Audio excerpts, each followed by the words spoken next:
He's Chief Investment Officer with Bleakley Advisory Group. He's a CNBC contributor. Peter, that is a trifecta of trouble for equities. Multiple compression, revenues perhaps slowing, and profit margins getting squeezed. Hi, Tyler. Well, those are the three drivers of equity prices at the end of the day. It's what the PE multiple is going to end up being and where do earnings go. And we know through rate hikes, interest rate increases, and quantitative tightening about to begin, we've seen this multiple compression that really started last year with the most expensive parts of the market. Now on the E side, the earnings side, well, we're now seeing profit margin compression. We heard that writ large this week. But keep in mind that profit margin compression is coming off near record highs. So there's a lot more room potentially on the downside. On the revenue side, now we're obviously worrying about the economic downturn and slowing rate of growth as we progress through the year, particularly in certain parts of the economy. So that's what gets to this perfect storm of compressed multiples at the same time have earnings at risk. I don't want to linger on it and make this the point of our conversation today, but wouldn't one rather have profit margin compression when profits were high and margins were high than when they were low? I mean, so in other words, I'm trying to turn the argument inside out a little bit. Well, the one challenge with that is you're trading at 17 times earnings right now, even with this pullback in the market. And that 17 times earnings estimate is embedded with record high profit margins. Right. So if you see a reduction in earnings estimates and earnings that are eventually realized at the same time you're seeing this PE multiple compression, that's the toxic combination.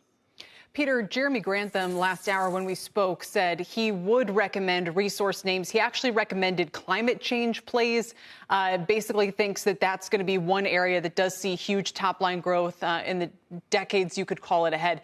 Commodities are notoriously difficult to invest in and can be very fickle over time. But I know you've been a fan of this kind of trade as well.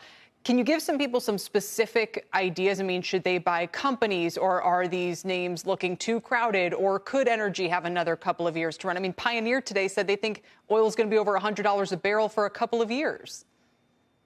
Right. Energy stocks, I still think, have room to go, particularly the European oil stocks that are barely above their pre-COVID levels. And the group as a whole, as part of the S&P 500, is only about 5%.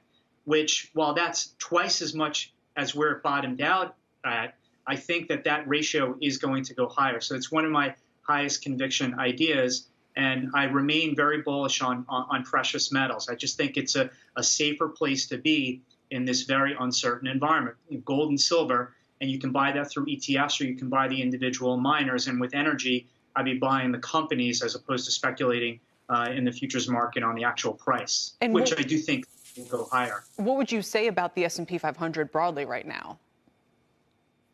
Well, as I said to Tyler, 17 times earnings on near record profit margins, I think, is a risk. I think the PE multiple continues to compress, probably something 15 or less, with quantitative tightening and interest rates going up at the same time that earnings estimates I expect to fall as the year progresses. So, in other words, the multiple still has a couple of handles to drop, but the earnings, the denominator, is falling as well? Yes, unfortunately. Prices go down, earnings go down, multiple goes down. You got what sell-off does this sell-off remind you of? Does it remind you of 2020? Does it remind you of 2008-09? Does it remind you, as it does me, a little more of 2000, where it began with a sort of a cascade in the internet names? Here you can say it was partly the meme names, partly the fashionable pandemic stay-at-home plays. What? And what can we learn from that, if anything? Well, I agree with you 100%. When you think about that time period, tech topped out in March 2000. Correct. Similar to the meme stocks topping out in February 2021. And in 2000, the S&P 500 actually made a fresh high in September of 2000, even after the tech stocks started to implode, similar to the S&P 500 hitting a record high just in January, well after the frothy part of the market started to sell off. So this reminds me very much of that time frame.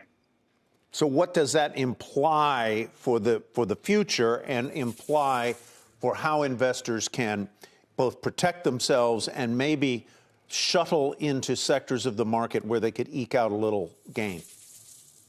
Well, the cheaper stuff, the so-called value stocks, I still think are going to be a much better place to be. While it's not necessarily going to immunize you from losses, embedded in a value stock is low expectations. And there's still a lot of sort of PE multiple handles to come off the high-flying stocks, the tech stocks, the areas of the market that everyone has loved over the past 5+ years, and I'm more attracted to things that people haven't cared about. And that's the same thing that happened in 2000 to 2002, where a lot of the value stuff actually stopped going down at the same time the tech stocks stopped going up.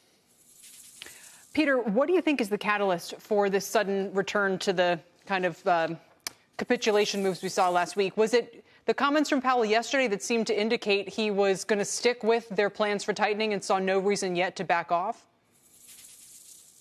I think so. I mean, I wouldn't be surprised if in the short term, notwithstanding today's sell-off, that we do bounce to maybe 4,200-ish in the S&P. But what has really is only beginning to get priced in is the economic impact of this inflation and higher interest rate world that we're in. You know, up until this point, it has been mostly on the PE side that has seen this adjustment. It has barely been on the E side, which I think, as I said earlier, is to come. All right. Thanks, Peter. Peter, always good to see you, my friend.